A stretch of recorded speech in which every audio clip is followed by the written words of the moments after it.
வணக்கம் and welcome to 1008 project. கூலி மேராசி ஸ்ரீ மகாமாரியம்மன் ஆலயத்துக்காக ஒரு பிடி மண்ணை திரட்டிக்கிட்டு இருக்கோம். இன்னைக்கு சிரம்பன் எக்ஸ்பிடிஷனில் கண்டினியூ பண்ணுறோம். 419வது ஆலயமாக ஸ்ரீ மகாமாரியம்மன் ஆலயம் கொம்போ தோட்டம் ரந்தாவ் நெகிரிசிம்பிலான்லேருந்து ஒரு பிடி மண் எடுக்க வந்திருந்தேன்.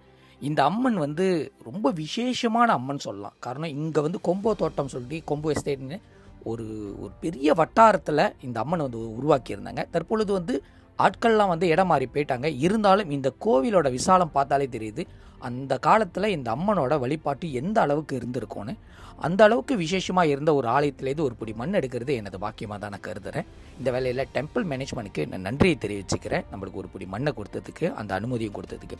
கோவிலில் இருக்கும்போது மனசுக்குள்ளே இருந்தான ஒரு சாந்தம் எங்கேயுமே எனக்கு காணலை. நான் வரும்போது மழை தூரலோட இருந்துச்சு. மாறி மழை பொழிய அங்கேருந்து ஒரு பிடி மண் எடுக்கிறது ரொம்ப ரொம்ப பாக்கியமாக தான் நான் கருதுகிறேன்.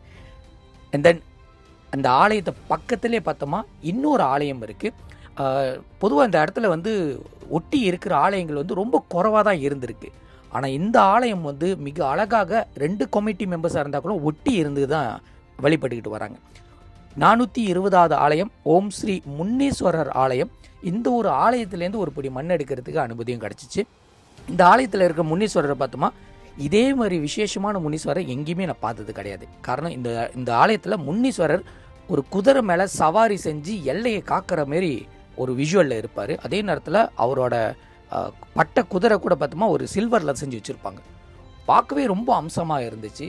இந்த ஆலயத்துலேருந்து ஒரு பிடி மண் எடுக்கும் போது அதோட விசேஷம் இருந்துச்சு. அதுவும் கொடி மரத்து மண் கிடைக்கிறது மிக மிக கடினம். அந்த இடத்துலேருந்து எனக்கு கொடுத்துருந்தாங்க. கொம்போ தோட்டம் சொன்னாலே பேர் போன தோட்டமாக அவ்வளோ இந்தியர்கள் வாழ்ந்துருக்காங்களாம்.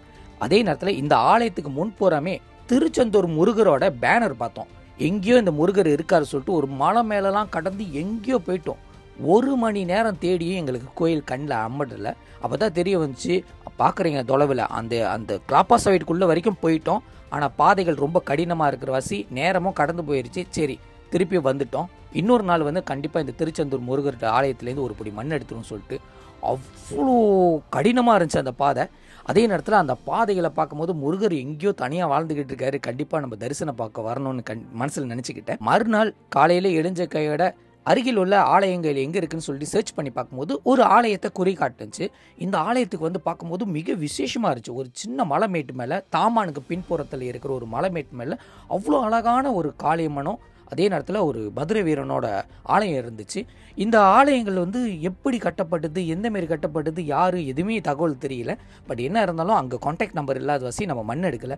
ஆலயத்தை போய்ட்டு சுற்றி பார்த்தேன், அம்பாளுக்கிட்ட தரிசனம் எடுத்துக்கிட்டேன். கண்டிப்பாக ஒரு நாள் வருவேன், திருப்பி வந்தேன்னா இந்த இடத்துலேருந்து ஒரு பிடி மண் எடுத்துகிட்டு போகிறேன்னு சொல்லிட்டு அம்மா கிட்ட சொல்லிட்டு வந்திருந்தேன். சிரம்பன் எக்ஸ்பெடிஷன் நாளை தொடரும். இது உங்களோட பயணம்.